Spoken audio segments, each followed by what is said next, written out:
Hello, you found Dogmatically Imperfect, Condensed Imperfection, a condensed version of Season 1 episodes in a more digestible time frame. Today's session, non-Christians can have eternal life too? Last session, we talked about the discarded doctrines of Jesus and the default path to eternal life that he repeatedly taught during his earthly ministry. This session, I think, is important to go over the how and why this could be part of God's original plan. It's so radically different from what traditional Christianity has taught us. One of the key reasons this seems to be foreign to us is that through our religious upbringing, we have this deeply rooted idea of us and them. And that's true for nearly all types of religious backgrounds. We've been taught that the difference between the us and the them is that God is always for us and against them, unless, of course, they change their mind and they become one of us, right? So each group of the us holds the same idea. It doesn't matter if your us is evangelical or Catholic or Protestant or even the many non-Christian theologies. And there is an idea that says that all men are created equal and the dignity of the individual is paramount. This idea is rooted in Genesis 1:26. Let me just read it here. And then God said, "Let us make man in our image, according to our likeness. Let them have dominion over the fish of the sea, over the birds of the air, and over the cattle, over all the earth, and over every creeping thing that creeps on the earth." So, and the next verse, right? So God created man in his own image. In the image of God, he created him, male and female. He created them. Genesis 26 and 1:26 and 27 establishes the idea that all men are created equal and is in direct opposition to the us-them mentality and affirms that indeed all of humanity is worthy of the dignity that we are created with. We are each endowed with imago Dei, the image and likeness of God. And there's only one God. Even Paul agrees with this according to Romans chapter 3, and we're going to go to verse 29. And this is Paul speaking, and he says, "Or is he the God of the Jews only? Is he not also God of the Gentiles? Yes, of the Gentiles also. Since there's only one God, ... So I'll just give you the first part of the verse, right? Because that's really the main thing that we're talking about right now. So he's God of the Jews, but not the Jews only, but also the Gentiles, and there's only one God. It's my very first shocking statement of the session, and this statement is contrary to what we've been taught. And it's not the fault of our teachers because it was taught to those who taught us, right? Generationally. Okay, here's the statement. God has a relationship with the them just as much as the us. I'm going to repeat this and give you a quick second to scoff at my statement, and then we're going to look at examples of this in the biblical record. God has a relationship with the them. Yes, that them that you're thinking of, right? Whoever you think them is, God has a relationship with them just as much as us. And this session is purely dedicated to showing in the biblical record God's relationship with the them, both the Old and New Testament, non-covenant, non-chosen people who God also created with imago Dei. And the first guy we're going to look at is Abimelech. Genesis chapter 20, we're just going to start in verse 1. "And Abraham journeyed from there to the south and dwelt between Kadesh and Shur and stayed in Gerar. Now Abraham said of Sarah his wife, 'She is my sister.'" So when he said of his wife, he's talking to the king there. He's like, "Hey, check this out. This is not my wife. This is my sister." Okay. "And Abimelech, king of Gerar, sent and took Sarah." Okay, because they're all traveling through this new land, and Abraham explains it later, but because she was a hot chick, right? He didn't want the king of this new land to say, "Hey, look, get rid of that guy so I can have her." So he just said, "Hey," and he prearranged it with Sarah and said, "Hey, look, just tell the guy that you're my sister, because that's what I'm going to tell him, because I don't want him to, and I know he's going to probably want to take you and take you as one of his concubines or whatever. But look, I value my life, so go ahead and do that." Okay. So this is what he does in verse 2. "Now Abraham said of Sarah his wife, 'She's my sister.' And Abimelech, the great king of Gerar, sent and took Sarah. But God came to Abimelech in the dream by night and said to him, "Indeed, you are a dead man, because the woman you have taken, because of the woman you have taken, for she is a man's wife." And God in this verse doesn't even say it's Abraham's wife, right? He said his a man's wife. Didn't matter who, but she is a wife, right? But Abimelech had not come near her yet, and he said, "Lord, will you slay a righteous nation also?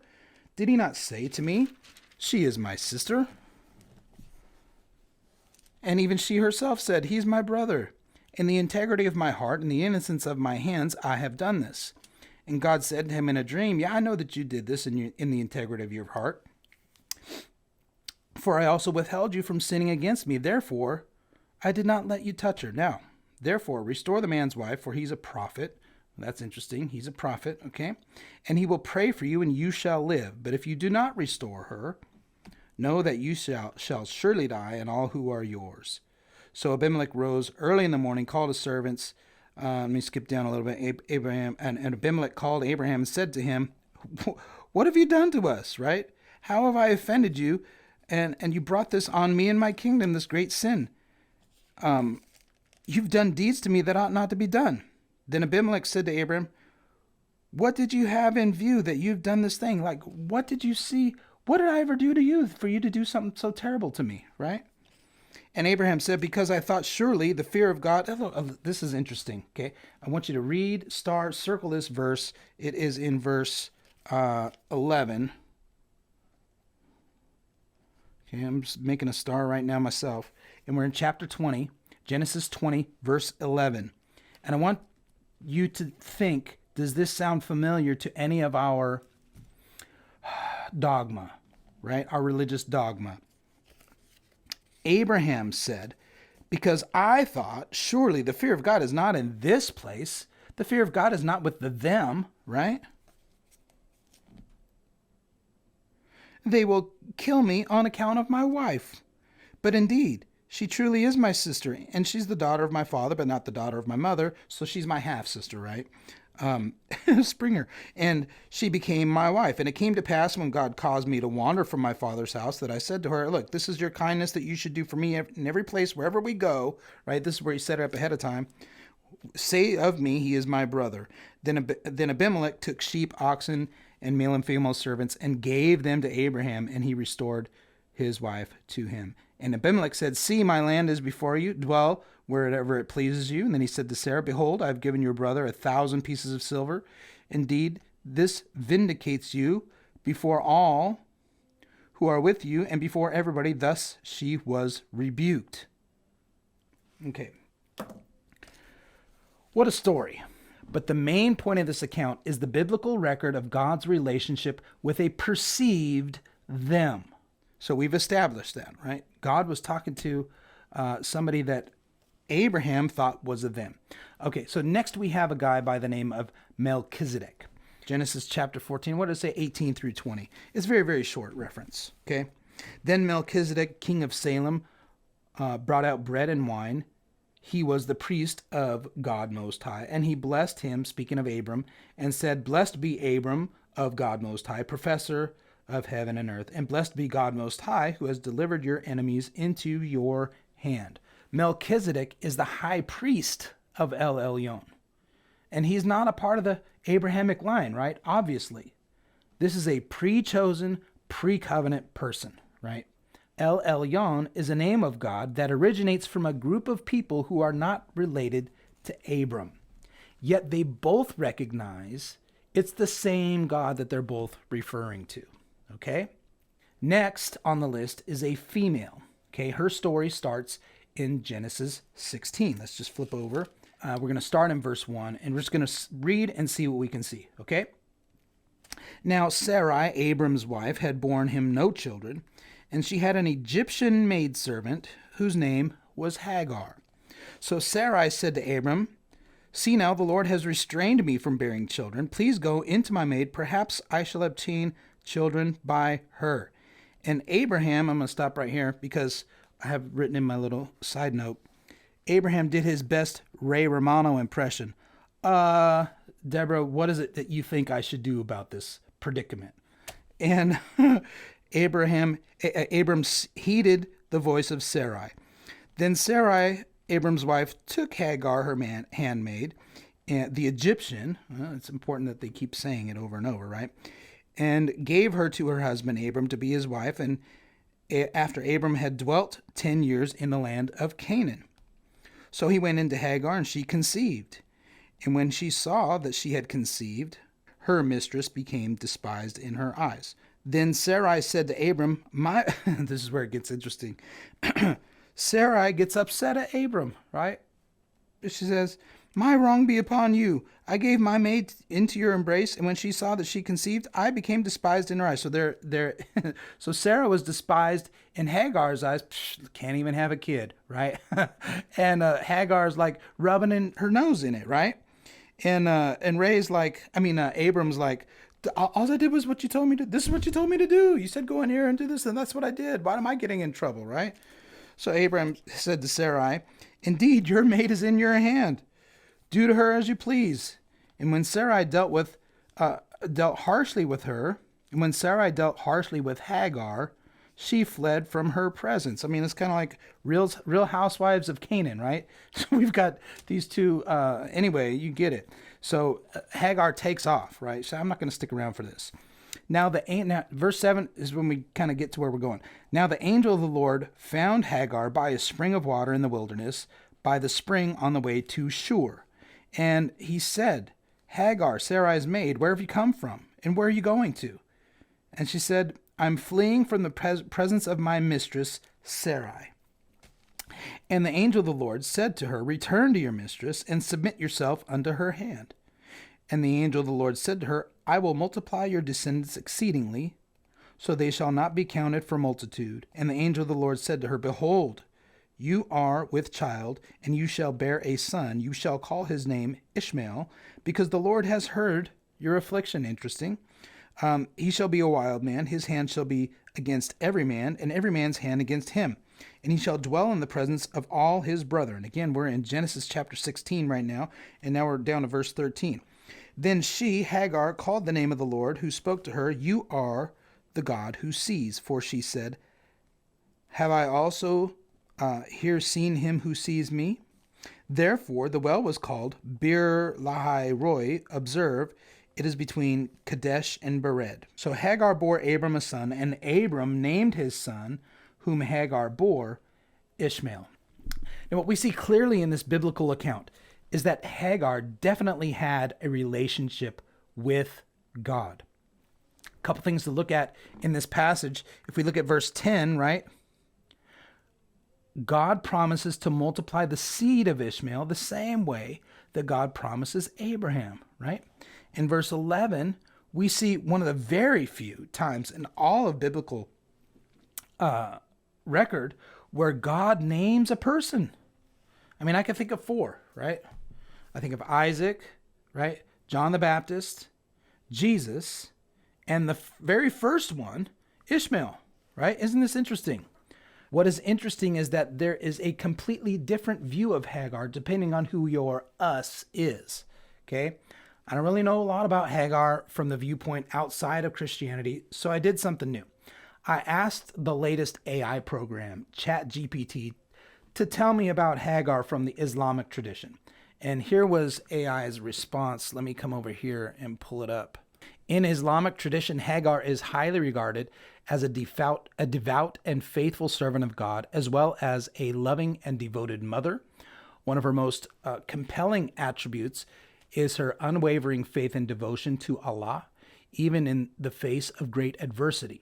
The story of Hagar and Ishmael's journey in the desert, in which she searches for water for her son, is seen as a testament to her strong faith and determination. Hagar's submission to Allah is also considered to be a major attribute, as her devotion to God is said to have led her to being chosen as a wife for Abraham and the mother of Ishmael, right? Her acceptance of her difficult circumstances and her unwavering devotion to Allah, despite the challenges she faced, are seen as exemplary qualities. She is often held up as a model of faith and devotion for Muslims to emulate. In addition to her devotion to God, Hagar is also remembered for her compassion and kindness, particularly towards her son Ishmael. Her love and devotion to him, even in the face of adversity, is seen as a testament to her strength of character and her maternal instincts. For these reasons, Hagar is highly regarded and respected in the Islamic tradition, and her story continues to be a source of inspiration for many Muslims today. All right, so that is the response of AI from a different, so depending on who your us is, right, you have a different perspective, okay? So the next person shows the faithfulness of God to another person we just read about, okay? Ishmael. Let's look and see if we can find a relationship between God and Ishmael. Okay, we're going to flip over to chapter 17. Let's look at a couple things here. Verse 20. Okay, where am I at? Okay, and as for Ishmael, this is God speaking to Abraham. Okay, this is God speaking to Abraham. And as for Ishmael, I have heard you. Behold, I have blessed him, and, turn the page, will make him fruitful, and will multiply him exceedingly. He shall beget 12 princes, and I will make him a great nation. And verse 25 and 26, let's see where we're at. And Ishmael, his son, was 13 years old when he was circumcised in the flesh of his foreskin. That very same day, Abraham was circumcised, and his son Ishmael. Okay, jump ahead with me a couple chapters, chapter 21. And here, Sarah has let her son, has her son Isaac, and now doesn't want Hagar, Ishmael around anymore. Okay, look, I got what God promised me. You guys can go. I thought that was going to be the way, but clearly it wasn't. Don't need you guys around anymore, right? So she tells Abraham to kick him out, and we pick it up in verse 14.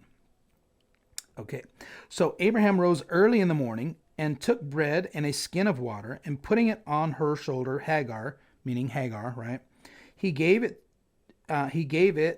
and the boy, meaning the skin of water. He gave the skin of water and the boy, Ishmael, to Hagar and sent her away.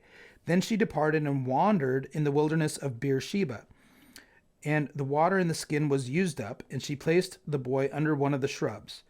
Then she went and sat down across from him at a distance of about a bow shot, and she said to herself, "Let me not see the death of the boy." So she sat opposite him and lifted her voice and wept. And God heard the voice of the lad, and the angel of God. You know, now that I'm reading this right now, it almost sounds like, and I've never read this anywhere, I've never heard this anywhere, but when we're talking about a 13-year-old boy here, and when you give a 13-year-old boy, I mean, he could just walk with it, right? It almost sounds like he's unconscious, right? Or maybe was beat up or something like that. I can't imagine that Sarai was so nice to kick him out without abusing them in any other way, right? I mean, it would make kind of sense if she had, hey, listen, go tune them up before you get them out of here, right? And so that they never think that they can come back, right? Yeah, if you kick them out, but you don't do anything to them, well, maybe I'll come back and maybe it won't be so bad. No. We're going to make sure that you never come back. And it almost seems like he's unconscious, right? Because she put him underneath the shrub and walked away so she didn't have to see him die. This doesn't sound like a healthy 13-year-old, right? That is being sent off, right? So, and Abraham gives her the water and the boy, right? So, like, I don't know if it's on a cart or a mule or what. It doesn't really say. It doesn't even say that he's not capable. But you would think that a 13-year-old boy would be more than capable of walking with his mom. But that doesn't seem to have been the case, right? And then in verse 17 here it says, "And God heard the voice of the lad. And the angel of God called to Hagar out of heaven and said to her, 'What ails you, Hagar? Fear not.'" What's going on, Hagar? What's the big deal? Are you kidding me? Lord, okay, God, okay, whatever. "Fear not, for God has heard the voice of the lad where he is. Arise, lift up the lad, and hold him with your hand, for I will make him a great nation." Here it is again, right? "Then God opened her eyes, and she saw a well of water, and she went and filled the skin with water and gave the lad a drink." Verse 20, "So God was with the lad, and he grew and dwelt in the wilderness and became an archer. He dwelt in the wilderness of Paran, and his mother took a wife for him from the land of Egypt." Where? from where she's from, right? So Ishmael is half Egyptian, half Israelite, I guess, for lack of a better term, because Israel's great grandfather, I think it is. If you go Abraham, Isaac, Jacob, whose name was changed to Israel, right? So you've got Israel, Isaac, and Abraham. So he's a pre-Israelite, right? He's a pre-Israelite and half Egyptian. But Hagar takes a wife for him out of Egypt. But a couple key verses right in our scripture, in our Christian Bible, right? Verse 17. Let me pull it up right here. And God heard the voice of the lad. And verse 20, come back over here, read it again, right out of our Christian Bible. So God was with the lad. Very clearly, we see that God has a relationship with someone that we consider to be the them. Right? In fact, according to my research, this is the very definite, according to our research, let me come over here because I looked up some more stuff, right? Jewish, Christian, and Islamic traditions consider Ishmael to be, and I didn't ask ChatGPT, this is just a regular search on the internet. But Jewish, Christian, and Islamic traditions consider Ishmael to be the ancestor of the Ishmaelites, right? Or Hagarenes, or Arabians, the patriarch of Kedar, according to Muslim tradition, in which he's regarded as an ancestor of Muhammad. Ishmael thereby founded a great nation as promised by God in the Jewish and Christian Old Testament, and was buried with his mother Hagar next to the, I don't know if it's Kaaba or Kaaba in Mecca, under the area demarcated by the semicircular Hijr Ismail wall. Okay, so I don't know if I said those names right. If I did not say them right, please forgive me. I've not been educated in the pronunciation of these terms. But this is the very definition of our them. And when I say our, I mean Christian, right? Of our Christian tradition and understanding of who the them is, right? Who's on the outs with God? Who's on the outs with God? It's the them, right? Whoever's not for us is like, if God is for us, who can be against us, right? So if God is for us, then you can't, if you're against us, then you're against God, right? Because God is for us. And so we have a very clear record in our own scriptures that God heard Ishmael and was with Ishmael. Not only that, God named Ishmael, right? God promised to multiply his seed exceedingly, that it shall not be numbered for multitude. What's your point, Justin? Again, my point is that we do not have an exclusive relationship with God. God is not forsaking all others, to turn a phrase. Just because Noah's kids went their separate ways doesn't mean that God only walked with the one and not the other two. God is capable of walking with each of them. I mean, for crying out loud, God hung the galaxies in the sky. I'm pretty sure he can walk and chew gum at the same time. Our tradition has taught us that because God is on our side, God is automatically against anyone who finds themselves at odds with the way that we do things. But when your kids have a difference of opinion, do you cling to the one and reject the other? Or do you maintain your relationship with each of them? You know the answer to this. And we're beginning to see in the biblical record, right, that God's not different from you in that way. Why? Because we are made in the image and likeness of God. Now, let's go a little further in the timeline, right? After Abraham, after Joseph, after Moses, after David, all the way into the prophets. Let's look at how God instructed a prophet in the Israelite us camp to take the word of the Lord to the them, right? Nineveh, in the book of Jonah. And I think I mentioned to you, scholars estimate this is around 760 BC or BCE, if you're in the electronic age. So let's see. We're going to start in verse 1, chapter 1 in the book of Jonah. Now the word of the Lord came to Jonah, son of Amittai, saying, Arise, go to Nineveh, that great city, and cry out against it, for their wickedness has come up before me. First thing, right off the bat, Nineveh is not a part of Israel. Now, I have a map here. I'm going to put it up on the screen for those of you watching on YouTube and social media. But for those of you listening on the audio-only podcast, let me see if I can describe it to you. All right, so I'm looking at Nineveh on my map, and it's located in the heart of the Assyrian Empire along the east shore of the Tigris River. It is east of Israel. It's east of Israel and north of Babylon. I mean, you can't get a lot further away from the us, right? The us is way over here, right? And the them is way over there, and you can't get really that much farther. And this did not sit well with Jonah. How do we know? Okay, well, let's continue on, right? Verse 3, we don't have to go that far. But Jonah arose to flee to Tarshish from the presence of the Lord. He went down to Joppa and found a ship going to Tarshish. So he paid the fare and went down to it to go with them to Tarshish. He said it like 3 times. From the presence of the Lord. Okay, now I'm going to put up a different map, okay, because this is unreal. So they get on a boat. And it's in the Mediterranean Sea right there in Israel.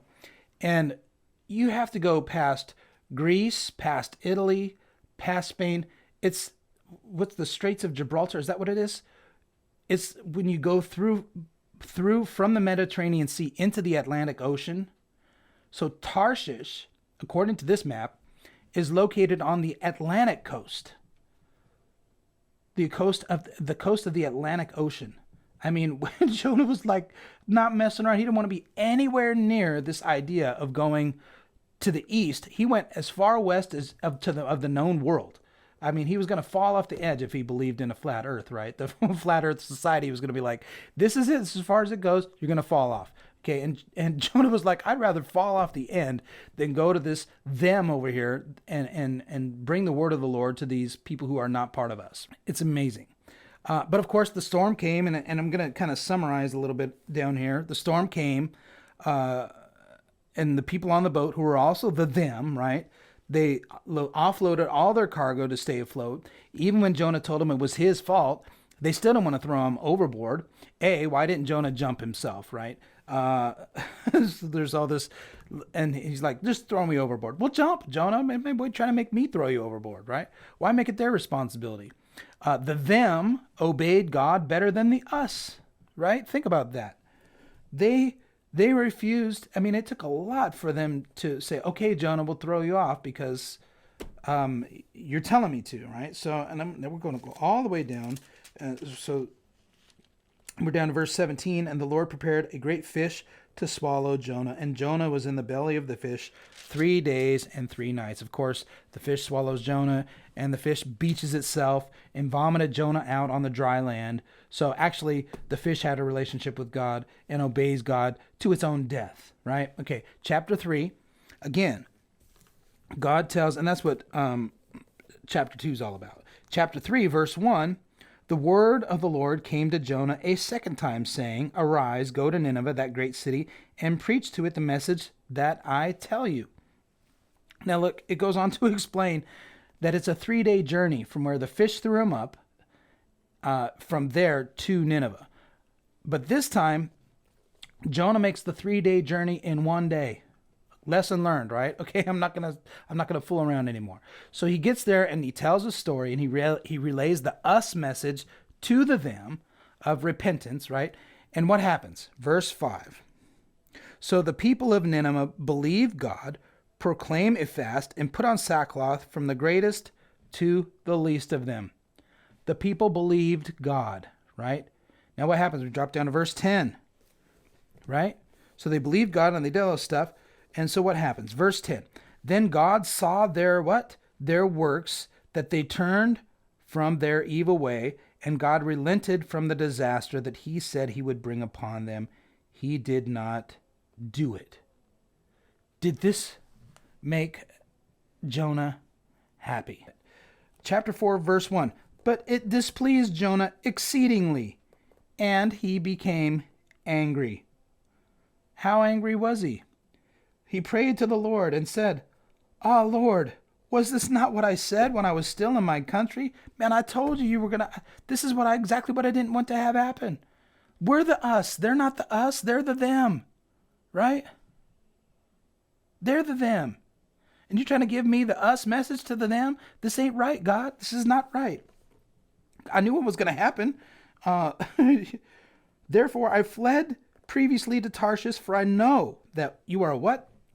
A gracious and merciful God, slow to anger and abundant in loving kindness, one who relents from doing harm. And a lot of you were really angry with me after session 1. And even here in this session, as I'm showing you that you don't have an inside track with God. God hears the them as much as he hears the us. God speaks to the them as much as the us. But that's not what you've been taught. So you get mad at me in the same way that that Jonah got mad at God. I mean, Jonah put on a full drama tantrum. Look at verse 3.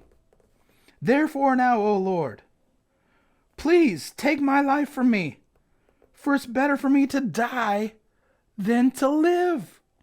I mean, he's doing what's his name? Sanford and Son, right? I'm coming, Elizabeth. I'm coming, right? I'd rather die. Look at what you're doing to me, God. I'd rather die than to have the them be lumped in with the us. It ain't gonna happen, God. But then God shares the Omega view with Jonah. While Jonah is sitting miffed under his little fort, and it kind of talks about this down here in the next few verses, right? God causes a gourd to grow that provides relief to Jonah, and Jonah's happy that he's got this relief, right, from the sun. And the next morning, God causes the gourd to wither and die, and Jonah was upset again. He gets all pissy, right? He's like, I'm going to faint and die, right? In verse 8, let's find it. In verse 8, and it happened when the sun arose and God prepared a vehement east wind, the sun beat on Jonah's head so that he grew faint. He then wished death for himself again. So, I mean, he's doing the death wish again and said, it's better for me to die than to live. He's like, yeah, it's better off if I die than I live, right? And then verse 10, the Lord says, you've had pity on the plant for which you have not labored, nor made it grow, which came up at night and perished in the night. Should I not pity, here it is, the Omega view, right? Should I not pity Nineveh, that great city, in which are more than 120,000 people who cannot discern from their right hand and their left? Not to mention their livestock. They're sin sick, as Jesus would say, right? The them have always been just like the us. And we're getting ready to flip the script here in a way that you have never heard in your life before. And it's right out of the Bible. But before we talk about our next 3 people, let's spend a little bit more time here in the region of Nineveh. I'm going to do a little bit of a backstory, okay? Genesis 11, 31 and 32. And Terah took his son Abram and his grandson Lot, the son of Haran, and his daughter-in-law Sarai, his son Abram's wife, and they went out with them from Ur of the Chaldeans to go to the land of Canaan, and they came to Haran and dwelt there. So the days of Terah were 205 years, and Terah died in Haran. Okay, so first thing we know, Terah is Abram's father. And we're talking about the journey that they made. And let me prep my map here because I have another map for you guys to see. We're going from Ur the Chaldees we're trying to get to the land of Canaan where Abraham is now, right? That's not really the way it worked out. In fact, when I was younger, I never knew these geography lessons would ever be this important. But this is right up there for understanding God's relationship with the them, okay? And I think let's maybe go backwards from Abram. Terah, of course, was Abram's father. He was from Ur of the Chaldees, right? Now, on our map, so you go north from Ur through Babylon up to Nineveh, then you make a left, and then you go straight to Haran from there. And this is just really interesting. This region is obviously acquainted with God. I mean, there's only one, right? We talked about that already. And we see that Abram's father was headed to Canaan, just like God wanted to do for Abram. And it's easy to see that God had a relationship with Terah, right? Abram's father. And it's reasonable to think that others in the region also had a relationship with God.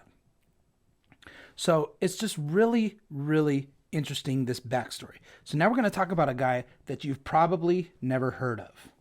It's not anywhere in the Bible, okay? So we're going to leave the scriptures to talk about a guy who is actually kind of important to the scriptures that you never knew about. You never knew about him. whisper into my mic. You never heard about this guy. His name is Zoroaster, and he lived between 1500 and 500 BC, or BCE if you're in the electronic age. So who is this guy and why is he important? The region of Nineveh is directly in the area that's considered to be where Zoroaster lived. And even though the dates are disputed of when he lived, they're really less important than the facts about the belief system that they have that closely mirrors the other Abrahamic religions. And he's the main prophet of a modern day Iranian religion known as Zoroastrianism.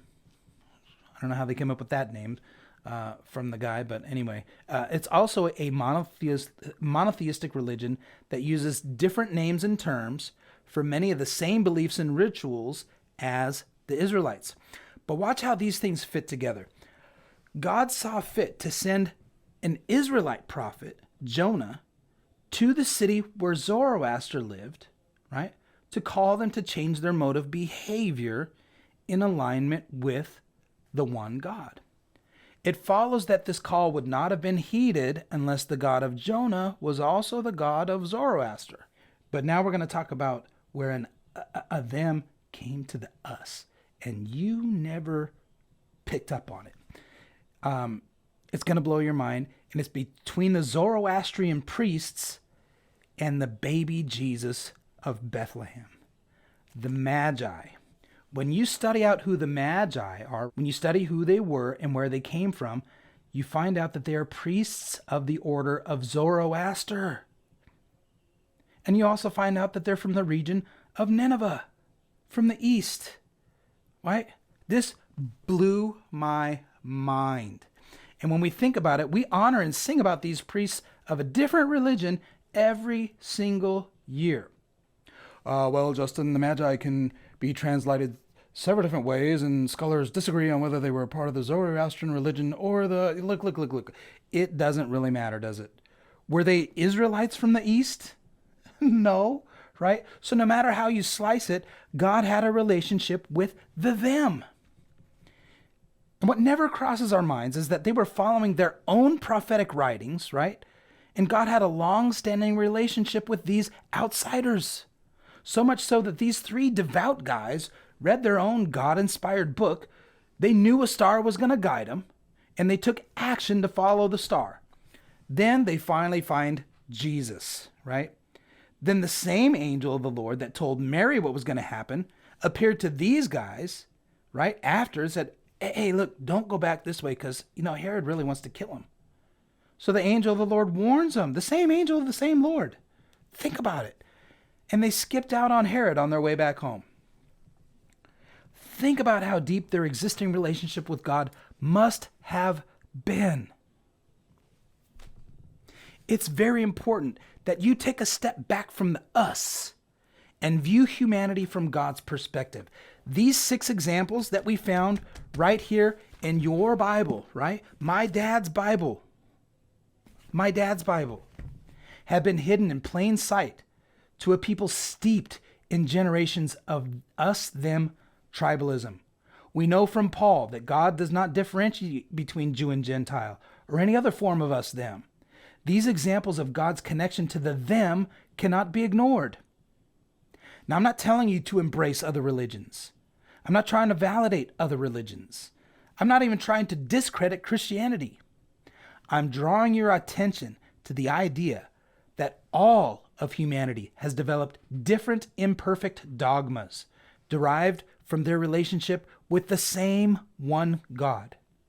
And each example has its own unique dynamic in showing God's interest in the different factions of all humanity. This short study is not intended to validate the teachings of one sect over another. Rather, it's an attempt to shine a light on humanity from God's perspective, like that of a father who loves his many different children, who is disheartened when his children find their identity in the differences, right, rather than their same father. And when you begin to see humanity from this perspective, the Omega view, you can begin to understand what Jesus taught and start to shed the us-them mentality. Look, I know this was a lot. but it's all referenced in our very own biblical record. And because we find it there, we have to acknowledge it and determine why it's there. Remember, Abraham was a prophet and got it totally wrong when he offered his wife to the them king. But the them king also had a relationship with God and kept Abraham from making a huge mistake, right? And if Abraham could get it so very wrong, it's probable that all the other prophets and apostles also got it wrong at some point in time. But fortunately, there is a record of one time that God became human and showed us where the dogma was misaligned. Jesus is the example of the true nature of God, and he taught us how to leave the dogma and go with the law of God written on our heart. And that we should recognize the imago Dei in others and treat them accordingly, right? Like the Good Samaritan. Who's my neighbor? Who's my neighbor? Mr. Jesus, Mr. Son of God guy, right? Who's my neighbor? It's the one that treated him properly. It wasn't the one that had the same blood or the same religion. It was the one that treated him properly, was his neighbor. Listen, thanks for watching. And remember, do your best to see the original goodness in others the way God sees the original goodness in you.